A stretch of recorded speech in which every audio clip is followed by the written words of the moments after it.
Qui est Beleg? Avant de devenir une légende oubliée, Beleg fut l'un des plus grands archers de la Terre du Milieu et la victime tragique d'un destin cruel. Dans les films de Peter Jackson ou la série Les Anneaux de Pouvoir, Beleg n'apparaît pas. Pourtant, il est un personnage crucial dans l'histoire ancienne de la Terre du Milieu.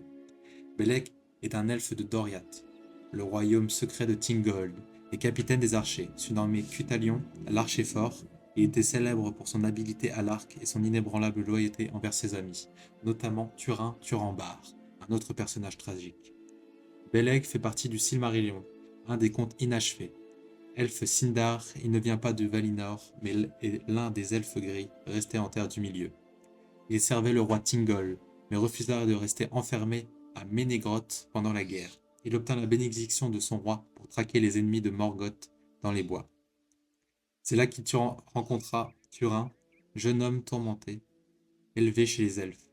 Entre Beleg et Turin naît une profonde amitié. Quand Turin s'exile, après un malentendu, Beleg part à sa recherche. Affrontant seul les périls du Beleriand, finalement, il le retrouve captif des orques.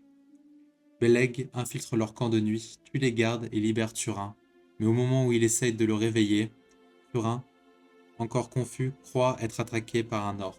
Et d'un coup d'épée, il tue Beleg, son seul véritable ami. Turin est dévasté en découvrant la vérité.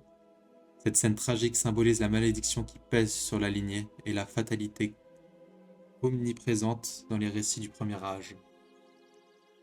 Tolkien utilise Beleg comme une figure du héros loyal, pur, mais victime du destin des hommes. Sa mort n'est pas le seul accident. C'est un tournant tragique dans l'histoire de Turin, et un rappel du prix de la guerre, même entre amis.